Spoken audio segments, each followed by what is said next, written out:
મારું નામ દૈદ્રા હસીના મુકેશજી છે. હું ધોરણ 7માં અભ્યાસ કરું છું.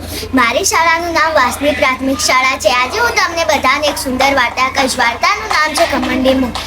એક સરસ મજાનું જંગલ હતું.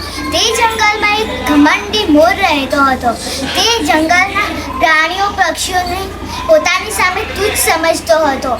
તે વર્ષા ઋતુ આવી. વીજળીના કડાકા થવા લાગ્યા. આકાશમાં કાળા વાદળ ઘેરાવ્યા. તેથી મોર તો આ બધું જોઈ અને બહુ જ ખુશ થઈ ગયો અને ત્યાં તો વરસાદ પડવા લાગ્યો. તે તો ખુશ થતો કબૂતર પાસે જાય છે ને કબૂતર પાસે જઈને કહે છે, કબૂતરભાઈ ચાલો આવો મારી સાથે, તમે નાચો.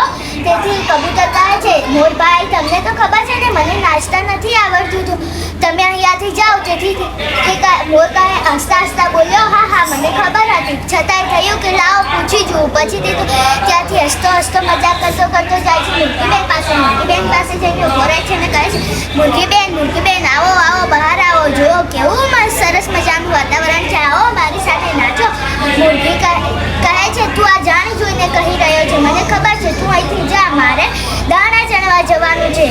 પછી મોટો હસતા આગળ જાય છે. આગળ તે એક હંસને જુએ છે. તેના મનમાં ફરીથી તૂફાન સૂઝ્યું. તે હંસ પાસે જઈને કહે છે, એ હંસ તું આ જંગલમાં નથી લાગતો? કહે છે, હા, ઉડતા થાકી ગયો તો થયું થોડો આરામ કરી લઉં. પછી તે કહે છે, ઠીક છે, હા આરામ કર, બસ તું તો થાકી જાય ને, મારા જેવા નાચે તો પણ ના થાકે. આ સાંભળી અને હંસને બહુ જ ગુસ્સો આવ્યો. તે ગુસ્સાથી બોલ્યો, ચમ એવું જ છે ને, તો ચાલ તું મારી સાથે ઉડવાની શરત લગાવતી. તે હંસને કહે છે ઉડવાનું. તેથી હંસ તો ઊંચે ઉડવા લાગે છે, પણ મોર થોડું જ ઉડ્યા પછી નીચે આવી જઈને બેસે છે. તેથી હંસ નીચે આવીને કહે છે, કેમ, શું થયું મારા મિત્ર મોર? તારા તો પીંછા કેવા સરસ, મેઘધનુષ્યના રંગબેરંગી જેવા. કેમ, શું થયું? તું તો મારા જેમ ઉડી ન શક્યો ને? કહે છે, મોરભાઈ મને માફ કરો.